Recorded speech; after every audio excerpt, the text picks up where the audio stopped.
at the Corditex here at UP Baguio.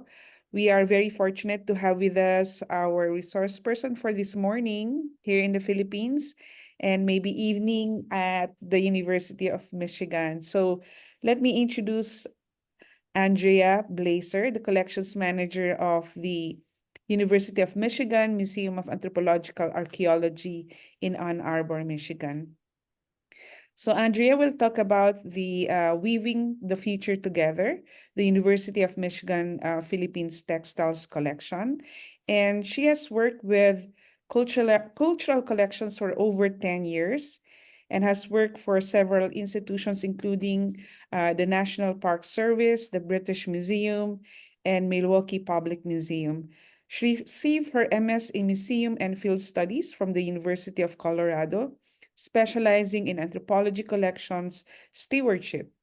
Early experiences, Andrea had been working with indigenous peoples and collections cemented a commitment to collaborative work with communities of origin, promoting preservation while fostering access to items that connect us to diverse histories and engage with group agency.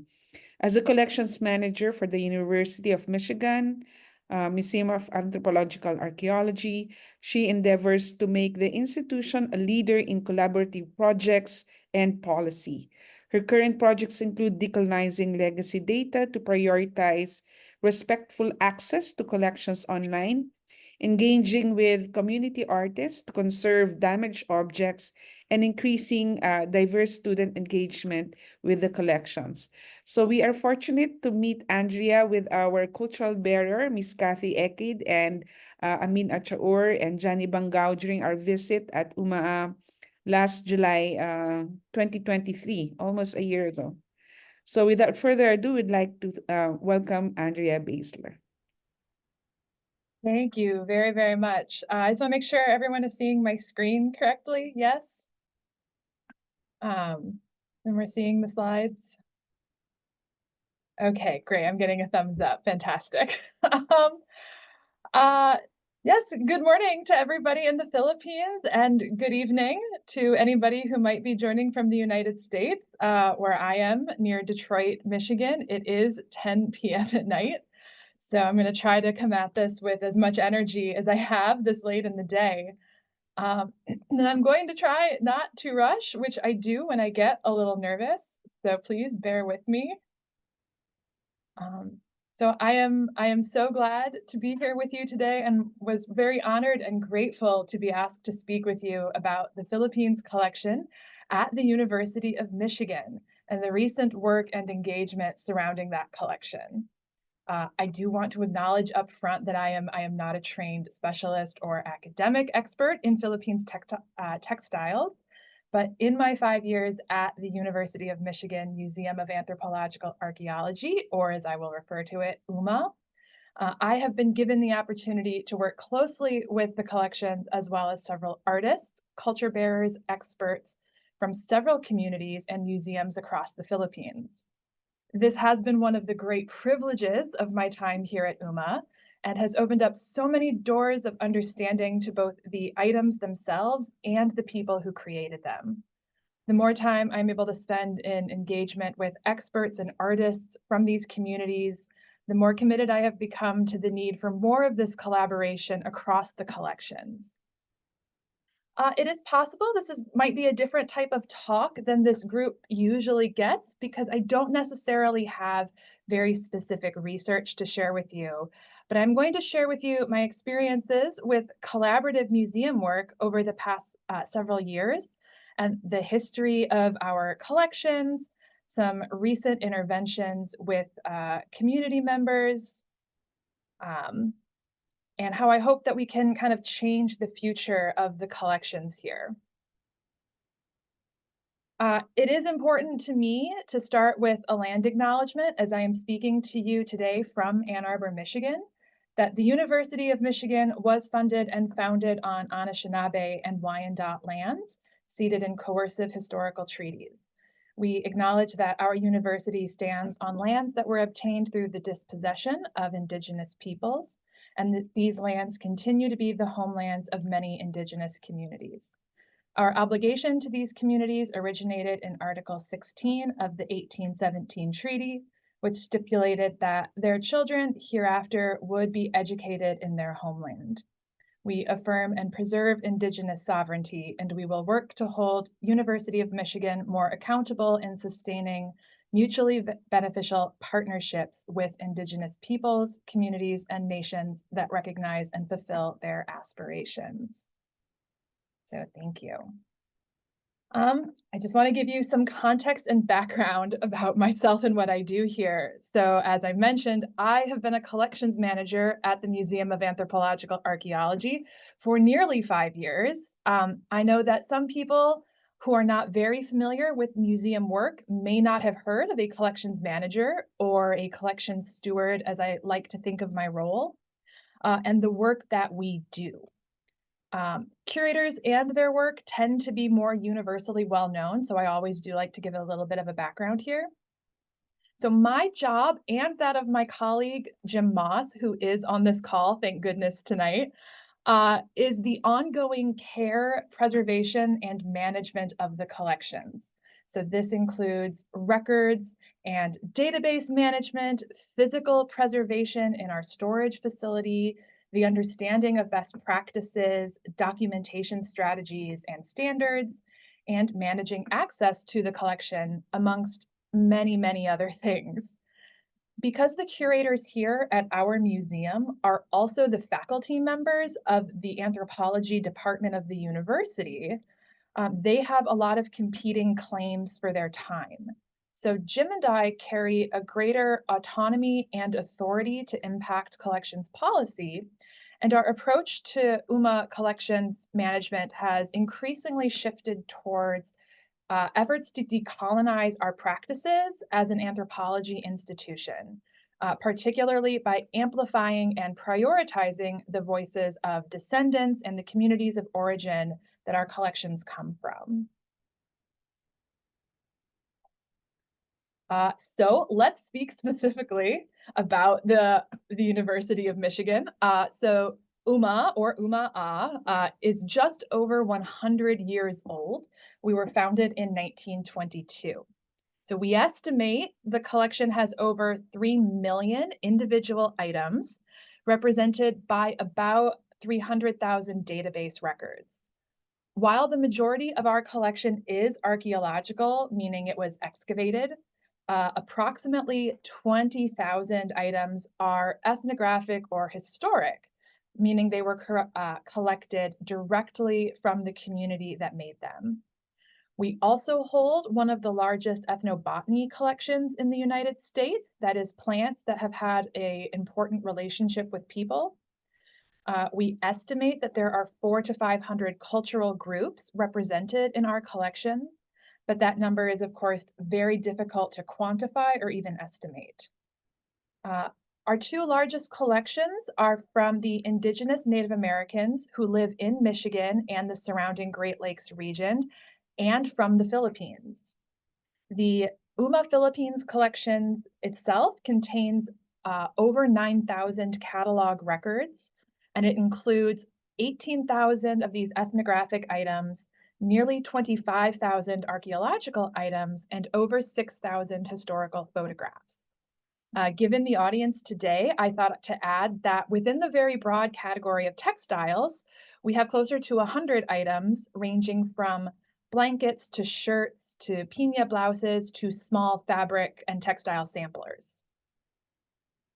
And I just wanted with the slides to give you a brief just snapshot of what we have here at the collection and some of the storage facilities that we have here.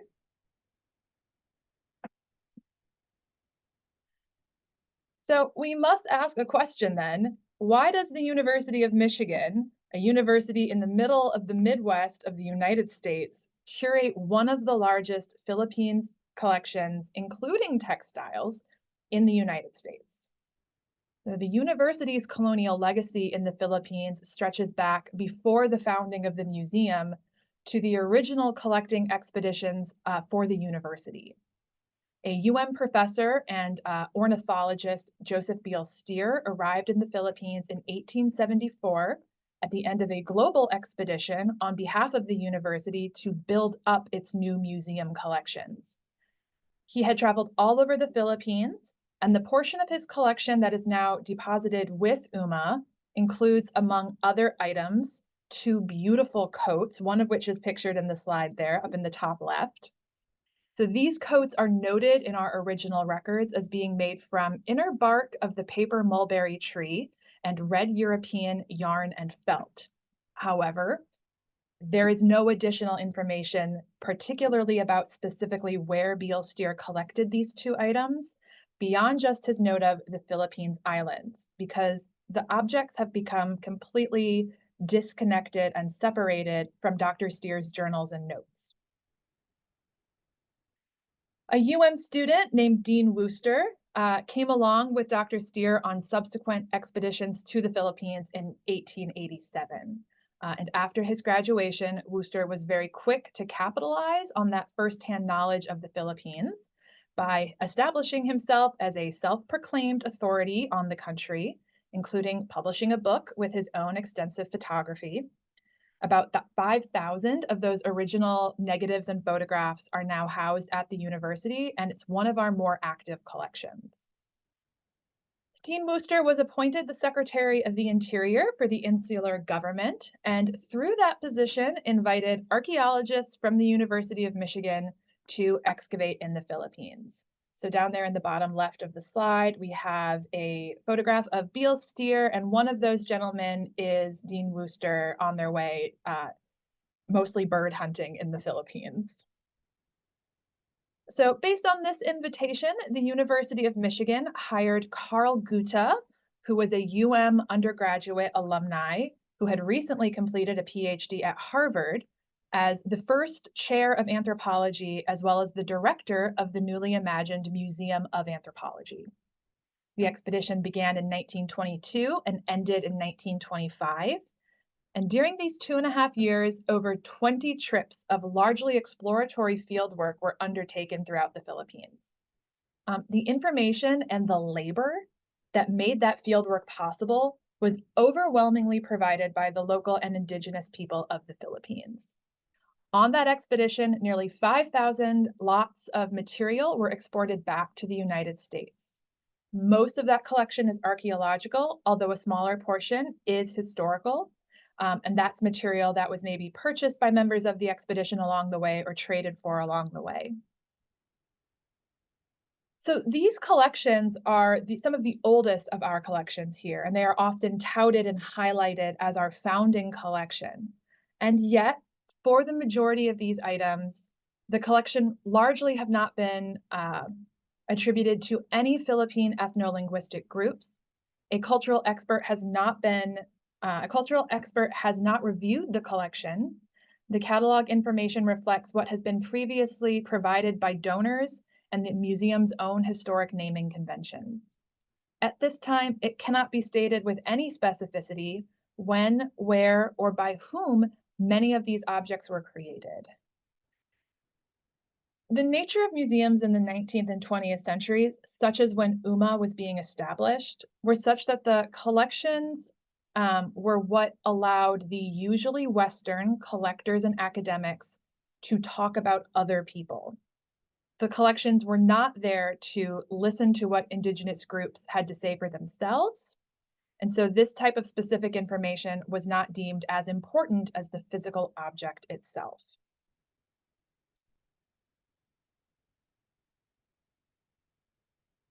So at this point, by 1925, the University Museum of Anthropology has now been established and has immediately become known for these deep and large Philippine collections. Most of us who work in museums know that like attracts like when it comes to collections, and other Americans who were part of the US colonial project in the Philippines now saw the University Museum as a place to donate items that they or their families brought back from the Philippines. This included missionaries, educators, soldiers, politicians. Large collections or donations include that from H.H. Bartlett, who was an American botanist, Harry Smith, who was an American soldier during the Spanish-American War, George Chandler, who was another U.S. Army major serving during the Spanish-American War, Fred Morse and his wife Marie, Harry and Mary Cole, and these were all American school teachers. These collections showcase the stories that the collectors and donors found interesting, and they showcase the perspective on life that these folks had in the Philippines, the things that they found unique or interesting, and the people that they encountered. However, as I just mentioned before, what was largely lacking from these collections was any perspective or stories or knowledge about the local people who made and used these items. Beyond that, the donors rarely documented what would today be considered incredibly basic information about the items they were collecting. Who made this? How was it made? How was it used? As a 21st century research museum attempting to decolonize our practices, we now find ourselves pausing to ask, how do we build our understanding of this material when we are lacking the basics? How do we make this collection known and accessible when we don't have the words that we need to do so? And importantly, how can Jim and I, as ethical steward, act as ethical stewards when we lack such basic understanding of these pieces? Oop, there we go. So the collection I want to focus on is one that was donated by Owen Tomlinson. Tomlinson served in the U.S. Army and later in the Constabulary of the Philippines. He spent the majority of his time in the mountain province of Ifugao. The collection is made up of ethnographic items that were collected between 1899 and 1915, and it includes a variety of textiles. This collection was donated to the museum by his family in the late 20th century, and it includes about 40 textiles of various sizes and styles, and they are all recorded as being from the northern Luzon region. And this collection actually represents really the vast majority of our textiles from the northern Luzon region.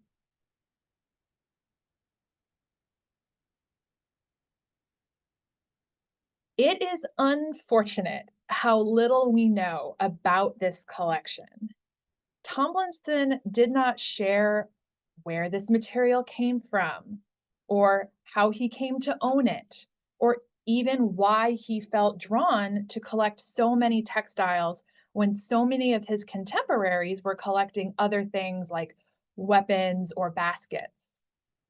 I'm scrolling through because I just want to share with you some of the images of this collection so you can sort of get a taste of the whole 40-piece ensemble before we focus in on a few in particular. These images were done during a major textile rehousing project that we completed back in 2017 and 2018. During the museum's move into a new collections facility, we had funding and volunteers to help us really rehouse the entire textile collection. It included removing items that had been folded up into boxes for a very long time. They were carefully rolled onto tubes and stored for optimal preservation in our new building. However, the reality is that improved storage did nothing to improve the lack of information and the lack of understanding we had for this collection. These items were donated in the late 1970s, cataloged only in 2002, and weren't photographed until 2018. In between that time, we have records of little, if any, access to these materials by university researchers or community members. Not only are we lacking information on the items themselves, but as a museum, there was little to no understanding of the making of these pieces, the cultural knowledge embedded in them. In fact, prior to 2003, the word loom did not appear on any record, nor were there any names or descriptions that were not in English. So to kind of expand on that, here are two of the very original catalog records that were made for two of the items in this collection back in 2002. So let's kind of dive in on these because at first glance, as a museum person, it looks like these are okay records. They have a good description, a good length of a description. You know, we at least have a place from where they are from. Someone took the time to measure them, which is great. But the closer we look, the more we realize there's a whole lot of information missing, and also the information we have probably isn't very good. So what is this object? Oh, it's a textile. That's all we have. Nothing beyond what type of textile it is. On the one on the left here, we have someone telling us that it appears to be a tablecloth, but that's a value judgment, and I don't know why they think it's a tablecloth. Someone is noting to us that it's made of 7 different strips of material, but never is it noted that these are all individually loom woven pieces. The material on the one that even has material noted just says cloth, rather than trying to be more specific and telling me if this is a yarn woven piece or a wool woven piece or any other type of material. Cloth doesn't really tell me anything that textile doesn't already tell me. And over here on the right, we have somebody trying to make a description about the pattern on the textile, but coming away with just that it's a series of dots forming a triangular shape.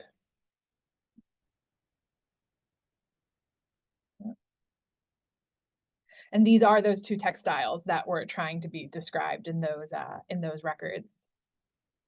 And there was a slow recognition at the museum that in this collection, within the larger Philippines collection and others, that we not only lacked the basic information needed to make these pieces more useful to fulfill our mission of research and education, but that we entirely lacked the voices of the community that made them, that carry the knowledge really needed to understand them.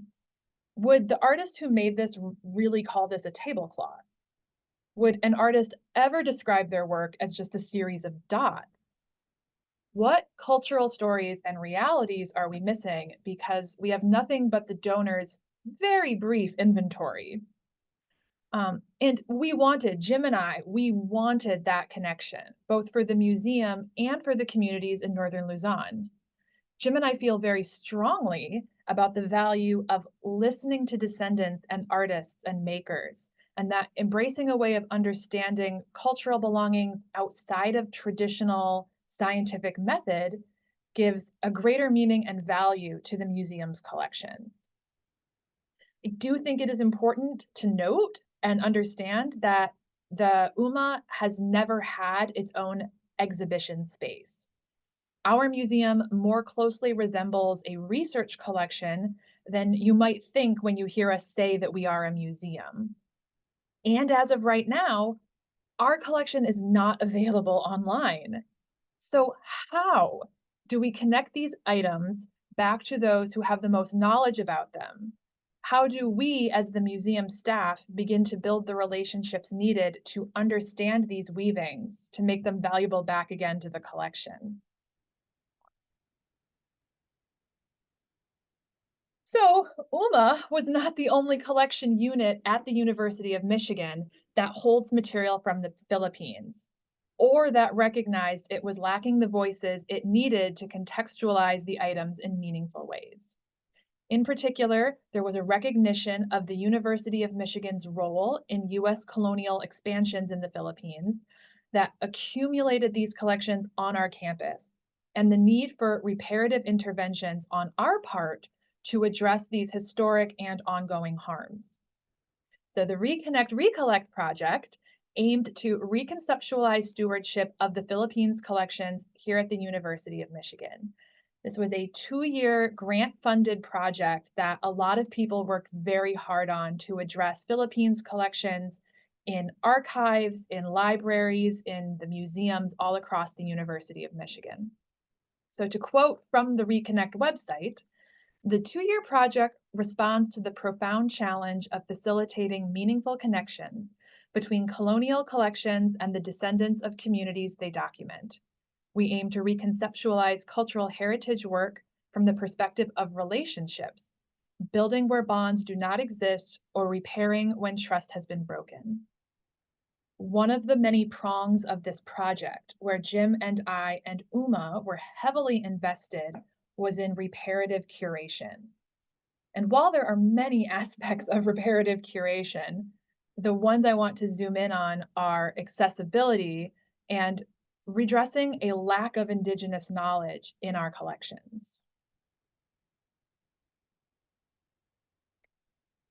The Reconnect project was deeply committed to bringing the voices of not just academics, but artists and culture bearers to the University of Michigan. Many people came to visit us over the 2 years that we had this grant in place. But today in this talk, I am going to be highlighting Kathy Dominier. Ms. Kathy came to visit us along with other culture bearers, artists, and Doc Eakin in the summer of 2023, as she said.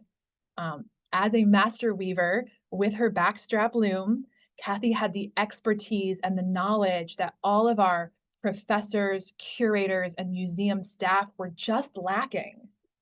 One of the lessons of the Reconnect project is learning to listen, and it was an absolute privilege to listen to and to learn from Miss Kathy and everything she was graciously willing to explore with us in our textile collections. Unrolling a textile with Miss Kathy was like having a book that was in a foreign language finally translated. So without the input from a weaver, I cannot overstate how little I knew about the weavings and the textiles in our collection, which is, I acknowledge, especially harmful as a person who was tasked with trying to care for and connect these pieces to our stakeholders. I did not even know how enough to be able to consistently identify where the panels from a loom were stitched together, let alone even begin to see the figures and the imagery that are sometimes in these weavings. Miss Kathy was our translator and our teacher for a wonderful week. Looking at pieces like this, her notes, which she very kindly left me some of her notes, while looking at this textile, they really unravel the textile in ways that highlight the cultural meaning and importance. So these are some of the notes she made for us while looking at this textile. You can see she's pointing out different elements and figures within the weaving. The snakes and the human figures, there are rice mortar. This piece in general also had mountains and the eye. And when you put all these pieces together, you can read the story that the blanket is trying to tell. So this actually isn't just a textile. It's actually most likely a blanket that was made to be used specifically for rituals and rites. And now that Kathy has taught us to look and to see these things, we can use this knowledge to identify other textiles in the collection and ask the community members that we are starting to build relationships with, what should we be doing with these? How should they be handled? What is the correct way forward? Oh, there we go.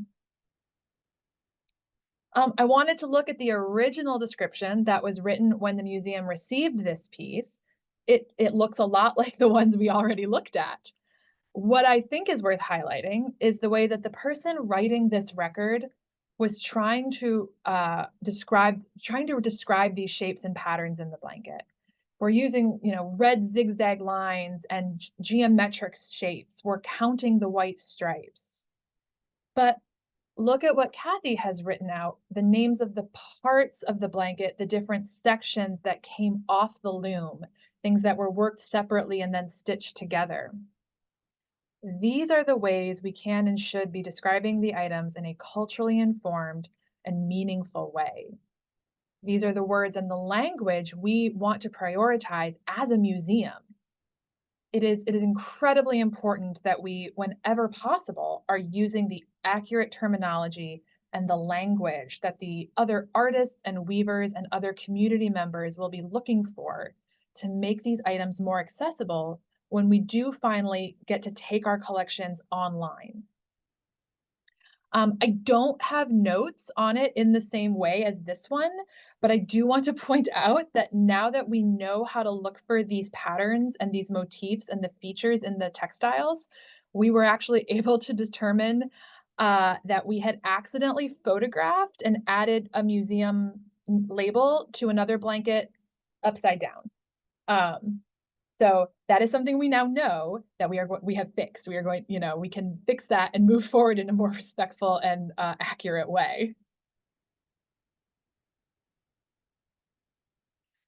Kathy also pointed out something really, really interesting in the collection.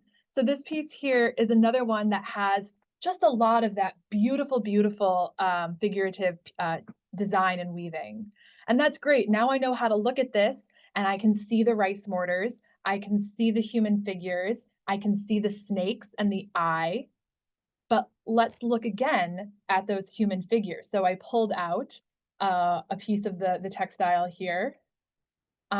Those look different than the ones we've seen in other textiles, different even than the one that Kathy sketched out for us. These are human figures done in a very non-traditional European style. These are, as Miss Kathy told us, not Ifugao or Bontoc figures, but that is a very European man in his colonial style hat and his colonial big boots. As a museum professional, this is amazingly exciting for me to discover, because now we can ask all sorts of more interesting questions. Is this Tomlinson? Did he commission this piece? Are there other examples like this out there within weaving from Northern Luzon? So by looking closely at the pieces that we've had for 50 years, with this new understanding of the patterns and the process of weaving, new patterns and stories emerge that we can examine. So from my perspective, when we bring culture bearers into the collection, it is of the most important that we are building reciprocal relationships, that our artists and our visitors always come away feeling like this was a beneficial and fulfilling experience for them and not just for the museum. One of the important things for our visitors on the Reconnect trip that happened in 2023 was looking at some of these older pieces and identifying patterns and styles that may not be taught or made as frequently these days in the Philippines, or finding new things they had not seen before. We understand that many artists are just as curious about the past as an historian or an archaeologist is, even if Western scientists may struggle to recognize that. Artists by their nature learn from each other and synthesize what they learn into that work. They understand that many of these traditions have been passed down from mother to daughter, family to family, and it is a natural extension of learning from others to learn from those who created in the past. And we can no longer talk to them, but we can come to know them by the work that they left us. Kathy was particularly intrigued by one of the textiles in particular, which was cataloged originally, as you saw previously, as a tablecloth. Miss Kathy took one look at that and said, "This is 2 blankets stitched together," and got really excited to look at the patterns and the repeating motifs. She sat down and started to graph, to sketch out the pattern, to count it warp by warp and weft by weft, sketching each pass the yarn would take. And this is how she carried back home these patterns, where I hope they were able to be shared and be made again. I loved getting to sit and watch that process happen, and also love that she was teaching all of us along the way how she did that. Even other members of the Reconnect artist group who maybe weren't as familiar with textiles.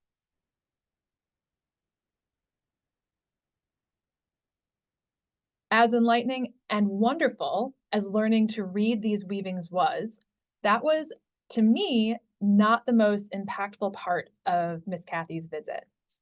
Miss Kathy brought her own backstrap loom with her, set it up in our museum space, and sat down to weave with us. And watching her was not only mesmerizing just to see a master artist at work, but to suddenly see how the patterns emerged, to have a very real understanding of the skill that is inherent in these textiles. It absolutely changes the way you think about the collection and just the process of weaving generally. I could really start to see the differences in some of our collection items, from the geometric and figure weavings, and why these are used differently. So between photos and her graph paper, some of the patterns we had just looked at in textiles that are well over 100 years old emerged on Kathy's loom right in front of us.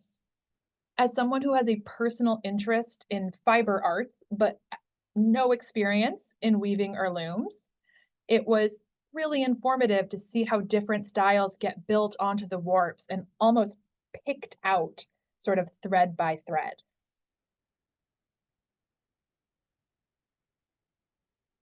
There we go. There was another really interesting point of learning that came out of the way I watched Kathy sort of break down the patterns in her sketches. Before this visit, it would never have occurred to me to think of it this way, but backstrap weaving is almost a mathematical skill. Of course, there is the counting and the definition of stitches and replicating that counting in the passes of the baton and the wefts of the textile. But watching it emerge and looking at the process of putting together a whole piece through the different sections that come off the loom, there is this unmistakable parallelism and the symmetry in the weavings that you don't notice until you really see it coming together. In the figures and in the stripes, the designs are parallel with each other and symmetrical in interesting ways. And I asked Kathy, looking at the symmetry of this, I asked why in this textile, we see in one of the panels, our little men, our human figures are not walking top to bottom, but are both on each side coming in towards the middle. And she shared the importance of the idea of centeredness and balance in Northern Luzon that is often reflected in weavings like this, that this may be depicting. Again, these ideas that we would never have been able to figure out ourselves without someone willing to share with us from the community. And all of this new understanding was amazing for the way that I could think about and contextualize and understand the textile collection. But Miss Kathy wanted my education on weaving to go just a little bit further. I cannot overstate to you the impact of learning to weave from Miss Kathy. How many people can say that a master weaver and a culture bearer was willing to include them in this ongoing tradition from their community? This truly felt like a reflexive way of learning and understanding our collection as someone who was tasked with caring for them. And while she taught me, Kathy told me about weaving in her village and growing up, that all the women knew how to weave, and there were always little girls being taught, and that even the really little children would learn to string the cotton onto the looms. And she spoke about how large groups of women would sit under the houses in the shade to weave, and the sounds of the battens all hitting together. I think of this a lot when I think about learning to weave, because as she explained the process to me, it became something rhythmic in my mind. And as I repeated these steps over and over, I found myself always saying out loud, tap, tap, tap, as I would push the new rows of weft into place with each pass. And Kathy found this very amusing. But sitting there at the RMC, it felt like I was very briefly a part of this tradition of teaching and weaving that Kathy was describing to me. And here, right there in the center, this is my little bit of weaving on Miss Kathy's loom. It is very lumpy. It is not straight. There's a couple of mistakes in there, and I certainly can't make any sort of pattern or figure, but I'm just so thrilled that it exists.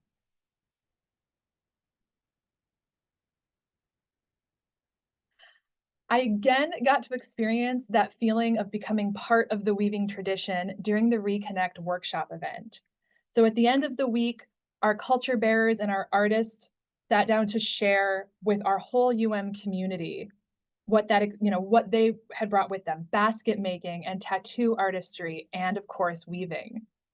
Several looms that Ms. Kathy brought were laid out for other members of the Reconnect and for the whole University of Michigan community to try the process.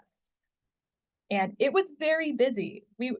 because I had spent so much time with her and I had spent so much time on the loom back at the museum, because I became very enamored with this process, I became Miss Kathy's assistant for this event. And we spent hours showing people how to tap, tap, tap the weaving into place. As a group on the floor, we were all making this music together. And the workshop experience reminded me that much of the knowledge and cultural sharing that had been given to me is something that is really difficult to express through a digital museum database or a paper record. So the question was sitting with me, how do we share this experience with the broader community and make sure that this process keeps going? How do we share and make sure that this knowledge we have gained about the textiles is shared throughout our community? I just want to, highlight how amazing this event was, and how many people got very excited to try the loom or try basket making. I really hope we get to do something like this again, because it was just, it cannot be expressed how wonderful it was.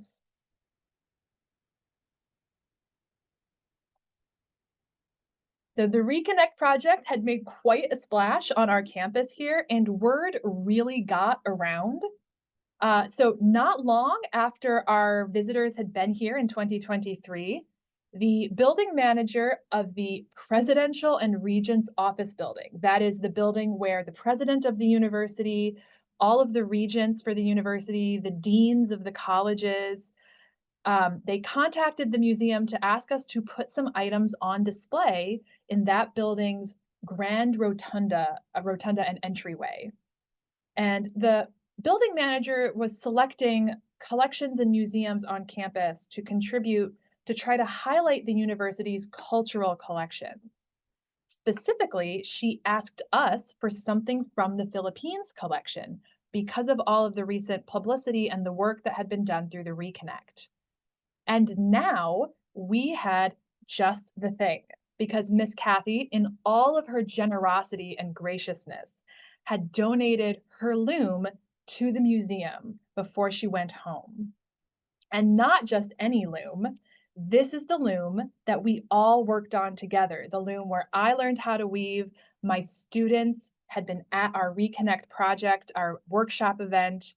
This beautiful cloth that we had woven together was exactly the sort of bright, eye-catching thing that is ideal for exhibition, but it was also this perfect story of the impact of recognizing the expertise of community culture bearers and how the value of these relationships to the museum and the campus community goes beyond just information in a database. So the installation at the building, at the rotunda that we curated, was not like any we have done before for this museum.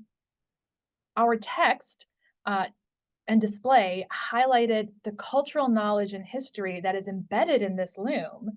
It focused on Miss Kathy herself as an artist and on why she wanted to donate her loom to us. Miss Kathy had told us that she donated this and other items so that her children and community members would be able to appreciate the importance of Bontoc weaving by seeing it preserved for future generations alongside the other cultural collections that are curated here at the university. The community, family, and culture embedded in weaving is all on display in this loom. From the piece that was carved by Kathy's mother, the yarn that was strung by girls in her village back in Bontoc, the language items named by Doc Eakin and Miss Kathy, to the whole length of fabric that was woven together by a group of people who were learning from one another. And yes, Miss Kathy wove our own little Tomlinson into the loom, and he is front and center on display.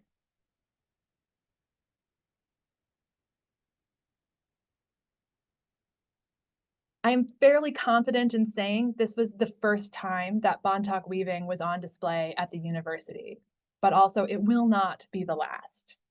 We received such an amazing response to the loom, and it really served as a reminder that the idea of Reconnect isn't just reconnecting the items to source communities, but also about connecting the collections and that cultural knowledge back to our campus and this community. As a collection steward, the increased interest we have seen in the Philippines collection is incredibly exciting, particularly the increased interest from our Filipino students and Filipino artists and researchers, that we are actually starting to better perform our role of making these items findable and accessible and known.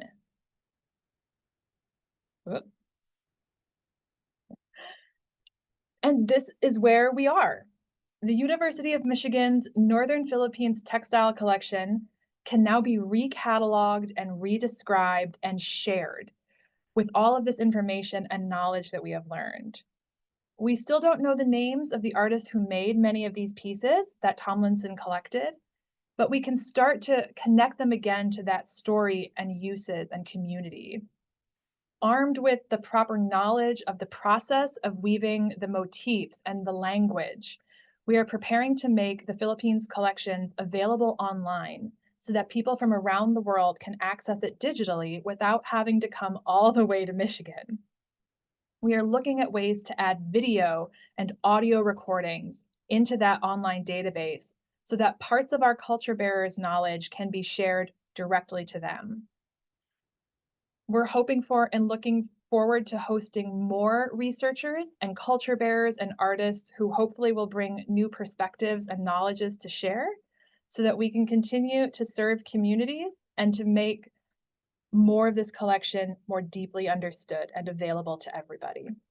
So thank you very much, everyone. I hope that was interesting.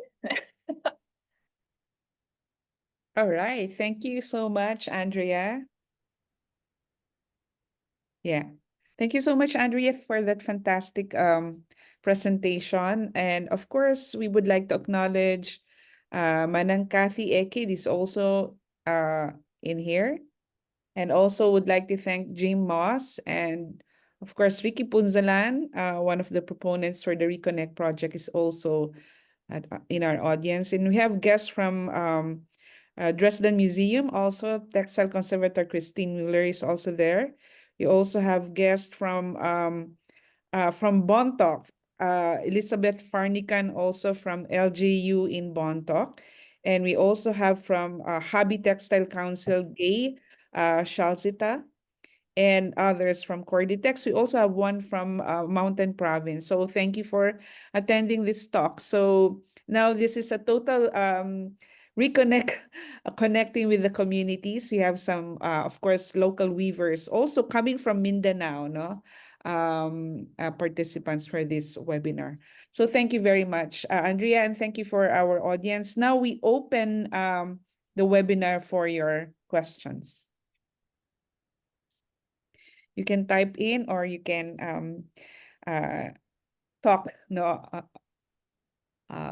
the webinar.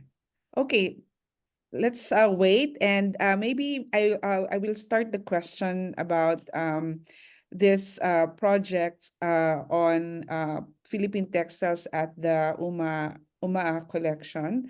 May I ask how much percentage of the 100 textiles have been described or cataloged at this point? So they are all cataloged. The work now is going back and recataloguing them with the new knowledge. So we have started to do that with some of the new collections that our Reconnect group so wonderfully donated. And I think that once that material is all processed into the collection, the baskets and the material that Miss Kathy donated and all of the tattooing instruments, we're hoping to be able to hire more students to then help us readdress the historic collections. They are all cataloged. They are all there. It's just some of them still look like those bad records. We are working to fix them. Mm-hmm. Yeah, we have a question from Ella May from Mountain Province. She's also a weaver, no? She would like to ask, how do you think sublimation of the indigenous design affects our weaving industry? Sublimation of the indigenous design. I am not sure how to answer that, quite frankly. When you I say sublimation, this is incorporation or LMA. Can you clarify your question? Okay, maybe we can think about that shortly. On the designs that were shared to you by Kathy, what was your reaction when you're able to see this in person already being created on the loom? sorry, can you repeat that one for me?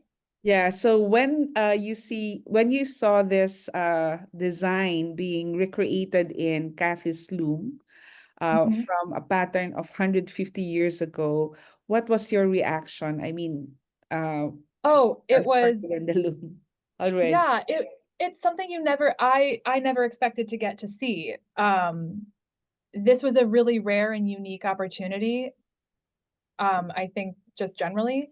And so I knew that we had a master weaver coming. I didn't know that she was going to bring her loom with her. I didn't know that she would want to weave with us in the collection. We were so grateful and excited when she did. Um, but it was just the sense of rediscovering something, that this is an active process, that this older pattern, that who knows when the last time somebody made it was, and now we're sitting there watching it happen actively, right in front of us. It's very hard to describe, because it's probably something I will never get to experience again, unless Miss Kathy wants to come back, which of course everyone is welcome. Yeah. Okay. The next question is, have you corroborated the textiles from the collection to actual photographs from the Worcester photographic collection? Were there No. instances where there's comparison about the textile actual artifact with the photographs that are in the collection? So we don't think so. So Dean Wooster would have been in different parts of the Philippines, um, and he was there earlier than Tomlinson was. So likely the textiles that he collected are not the same as the ones in the Dean Wooster photographs. What we can do is, by studying the Dean Wooster photographs, we can try to make comparisons to the ones that we do have, to try to say, if an expert comes and tells us this is a Bontoc textile, this is a Bontoc weaving, if I can then use that knowledge to identify within Dean Wooster's photographs, that is also a Bontoc weaving, maybe I know more about where he is or what's going on, or vice versa. If somebody looks at the photograph and can tell us about that, use that information to inform the textiles that we have. But Yeah. we don't think they are the same textiles. Yeah.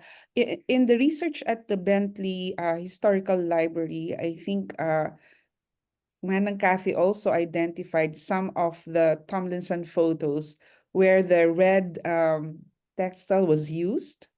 If you can just move your slides a bit, there's a red, Oh, yeah. let's keep going. The one that you said it's the one This one. labeled as tablecloth, the red and white. Oh, yes, yes. Let's go find that one. This one here where she's working on Yeah, it. this one. Yeah, this one, during the examination of some photographs from the Tomlinson collection, we found how this was also used. And indeed, it was a tablecloth and it was in a long table. So perhaps we can also corroborate some of this Yes. archival photographs with the actual textile collection, maybe to understand deeply how it was used in the past and now. Okay. Yeah. The other, let us see if we have some more questions from our participants. Okay. Now the third question is, now you talked about reconnecting with communities. Do you plan to, because this year, there was also a visit to the Cordillera with Jim Moss and the team. And they also brought back some of these digital photographs shown to communities. Is there an intention also to, physically repatriate these objects? And do you think that's possible? And if not, can I mean, digital repatriation is okay for returning this back to the source communities? So I know we are very much planning to have ongoing conversations with the communities. Ideas about repatriation are things that we have started having larger conversations about, but they tend to happen very slowly because it can be very complicated. And they also tend to happen above my head. The director of our museum is having those conversations. We are very open to having them. We love being able to have that conversation back and forth. On the trip that happened, not this summer, but the summer before, I know that was one of the things that got talked about because they were in Manila and they could talk to larger institutions as well. So I think it's going to be an ongoing process. We hope to be able to do the right thing by the collection. If the right thing, according to the community, is to repatriate and return some of these home, we hope to be able to find ways to do that. So we're engaging with the process and finding the communities to talk to. Okay, thank you, Andrea. I think Jim shared the link, no? If people are interested to see the collections in the UMA, there is a link that was shared by Jim Moss on the Tomlinson collection, and also at the Bentley Historical Library for collection. So if you're for participants here, if you're interested to access these materials, you can copy also the link, no, from this website. Okay, any more questions from our audience? So after this, Andrea, what's the plan of the museum? Will you also teach weaving to the university students or to the staff in the UMA or something? I would love to. So we, again, Miss Kathy's loom is still here. We very carefully kept it in such a configuration that we could take it down and start weaving again. I would have to kind of go back and relearn how to do it. If it's appropriate, I would love to do that. I would love to find opportunities. A lot of our new students who come into work, we tell them the stories about when our artists and our Reconnect visitors came in and we all sat on the floor and learned how to weave, and we all sat on the floor and learned how to make baskets, and they get very jealous that they weren't here. So we're hoping to be able to keep making a lot of good use out of this material. We hope to bring in a lot more Philippines artists. The Reconnect was really great for funding and for jumpstarting a lot of these relationships. We're going to be looking for other avenues to keep this conversation going. So yeah, we hope to be able to kind of showcase the weaving, the artists, here's how it works in lots of different ways. Thank you, Andrea. Was it difficult to weave, or was it? Yes. Very, very. Watching Kathy do it, it looks so easy because she's amazing. And I kept losing. That's why I had to make it into music in my head to be able to keep going. And the tap, tap, tap at the end to really push it in was sort of the cincher on the end. No, it looks very easy, and Kathy makes it look like it's second nature. But I really, really enjoyed it, and I want to do more of it. Okay, what's the next project? Oh, I don't know. Jim, do we have, Jim is on the call, so I'm going to call him out here. Yeah. But I don't know if we have, I hope we have plans to bring more artists in. We had some of our Reconnect artists from the previous trip come back again already for another visit. So we're hoping that we're going to have more folks coming out to visit us and work with aspects of different parts of the collection, because our collections from the Philippines are so broad and cover so many types of materials. So I would love to have somebody who's super interested in ceramics come visit us. I would love to have somebody who's super interested in wooden carving come and visit us. So if you know anybody who wants to come to Michigan. Yeah, I think Jim Moss wrote here, he is still working to map the Gutha locations, no, for the ceramic collections. I know Jim went to Cebu with Ricky and team, no, to look at the excavation site. Okay, so may we hear from Miss Kathy Ekid for any reactions? Mark, can we turn the microphone on for Miss Kathy Ekid for reaction? Wait lang po, ma'am. I'll Okay, a little elevate bit her louder. as co-host. Okay, Miss Kathy, Catherine Domigyay po, ma'am. yes. Hi, hello. Good Yeah, so morning. yeah. Thank you so much for the big opportunity. Ma'am Ikin, of course, and the project, and I'm a member of the project. Recollect, for giving me a big opportunity to share our skills, our knowledge about weaving in Michigan. So thank you so much again. Okay, so Manang Kathy, I know that you're teaching students and our folks here in Baguio and in Bontoc. What is your reaction teaching Andrea while at Michigan? Was it something new for you? Oh yes, because Kwan, even my English is not good. Ma'am Andrea understand and she followed what we're doing in weaving. So thank you again, Ma'am Andrea. Yeah.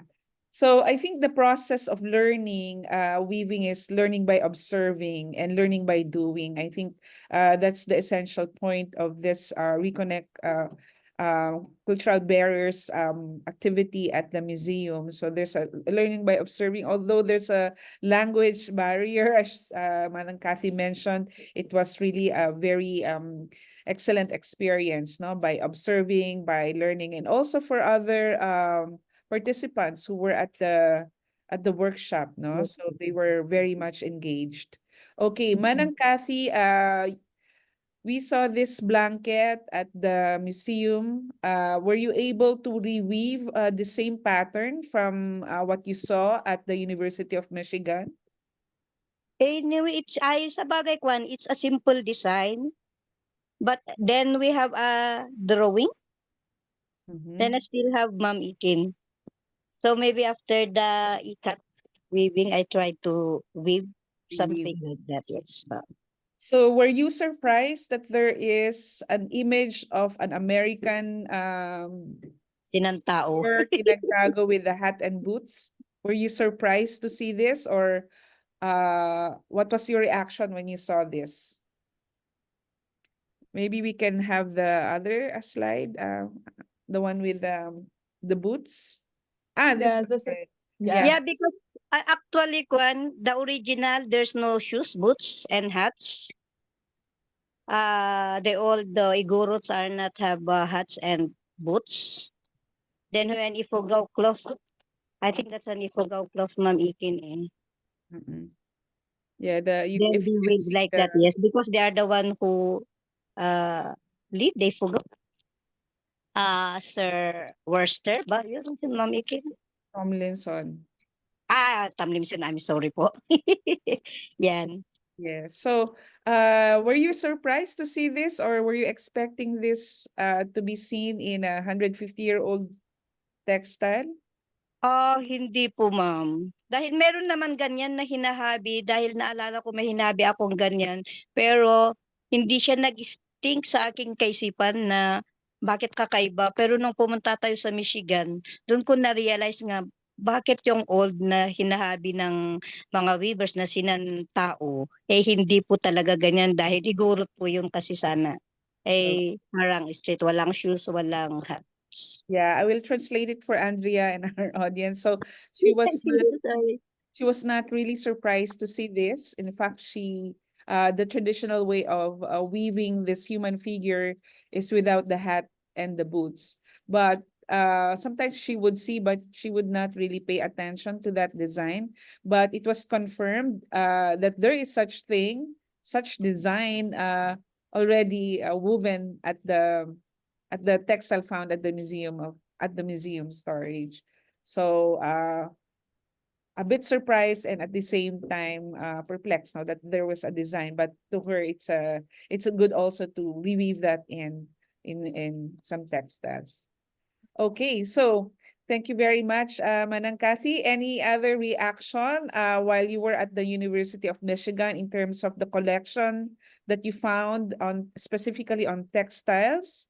You also have seen other items, no, artifacts from your community, like the pipes, the hats, the belts, baskets. What was your reaction aside from this textile? O kwan po, talagang sobrang nakuwan po ako dahil 'di ba dito parang hindi importante 'yun po sa atin, sa amin. Parang kung nakikita mo halimbawa yung, suwako, yung ginagamit po ng matatanda na paglagyan ng, tabako. Mhm. Eh, parang wala lang po 'yun, parang walang importansya yung mga ganyan na nakikita, lalo po yung mga maliliit na item.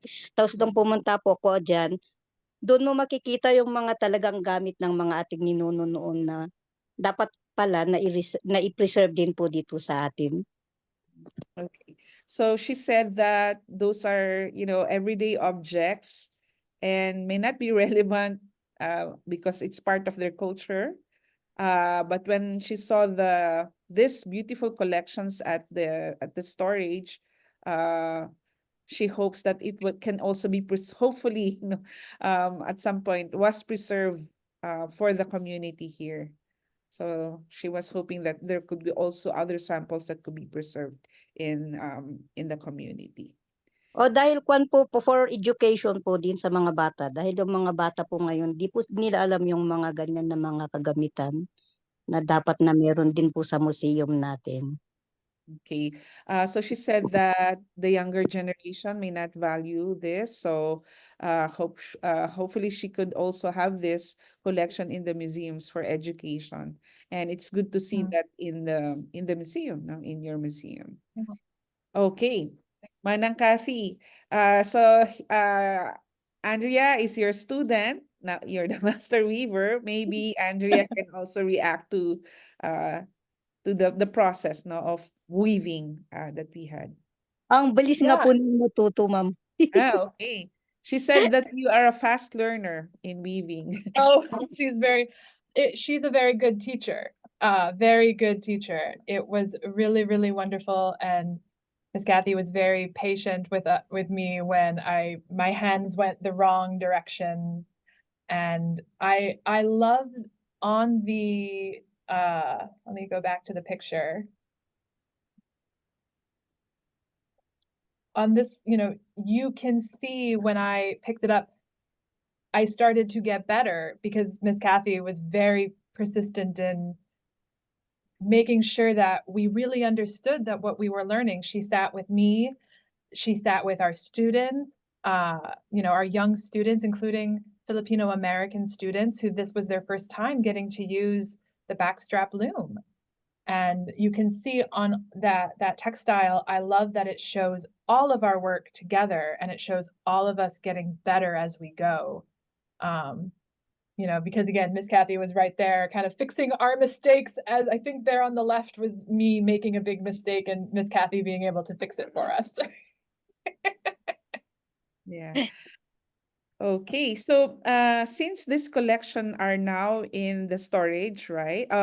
This is displayed at the President's Hall or building. Yeah, and some of the looms are also kept there. Manang Kathy, how can we not forget weaving? Because some of this one is on display, not in use. No, good reminder for us about the importance of this material.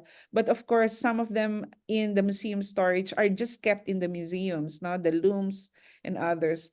How can we not forget weaving, Manang Kathy? Manang, kasi yung collection na to, yung iba nasa storage lang. Paano natin hindi malimutan yung weaving? How can we not forget how to weave? Do you have some advice, Manang Kathy?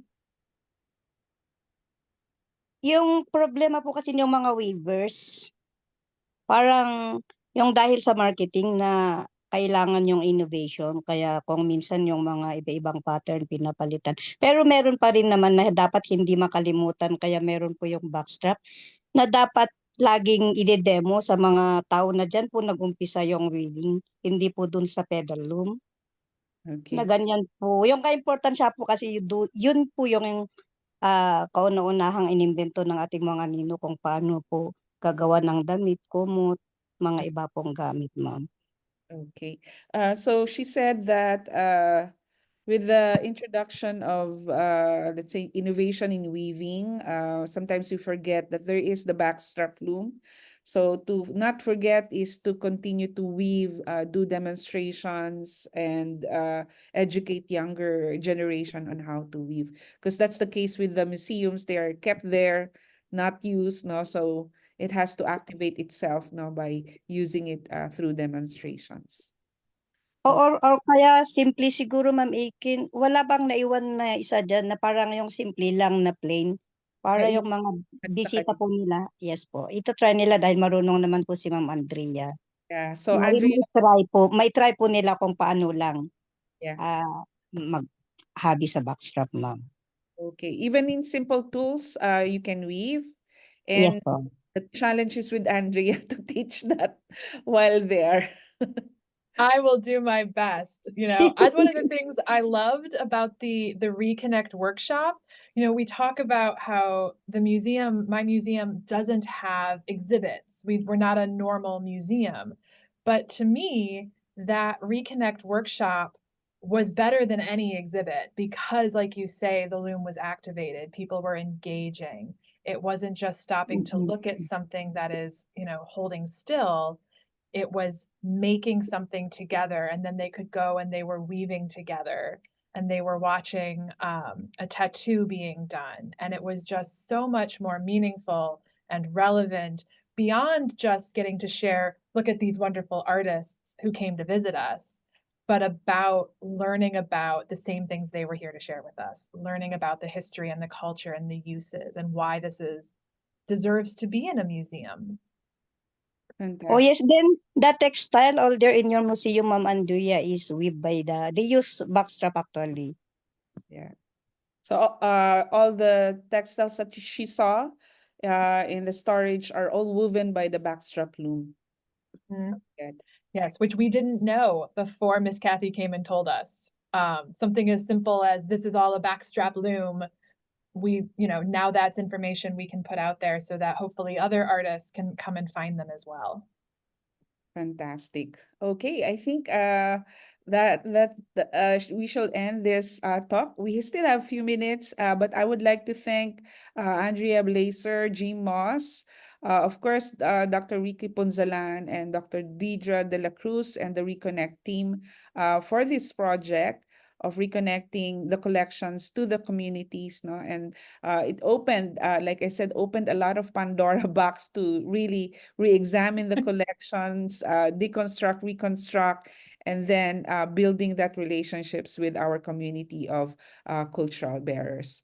Okay, any last words, Andrea? How do we access this? What collection and how to access the collections at the museum? Maybe you If can tell.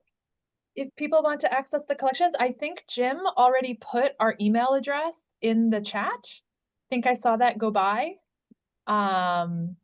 somewhere. Yes, Jim put the email in the chat. So because the collections are not online yet, we're working on making a web portal that people can just go to a website. Until we can do that, people can send us an email and ask for photographs, ask for information, and we will do everything we can to share whatever we have available with anyone who's interested. For people who want to come and visit the collection, we will absolutely do everything in our power to make that happen. I know we're literally on the opposite side of the world, 12 hours around the globe, but we have proven that it is very possible, and we have proven that it is very, very valuable. So we will do everything we can to make that happen. But it starts by just sending us an email. Yeah, thank you so much, Andrea. I think the email is there. You can look at Umaa collection. So it's posted in the chat, so you can send them an email about the collection. Also, there's a Recollect website. You can also check that out. And you can see also from that website the historical papers from the Bentley, from the Umaa collections and other activities done by the Reconnect project for this. Okay, I hope, Andrea, you can also visit us in the Philippines. I And then hope so. we hope that you can also, visit the weaving communities, because I know that the 100 textile collection in the storage are coming from different communities. It is not only backstrap loom that they were produced from, but also other ways, not the foot loom, and there are various materials used for weaving.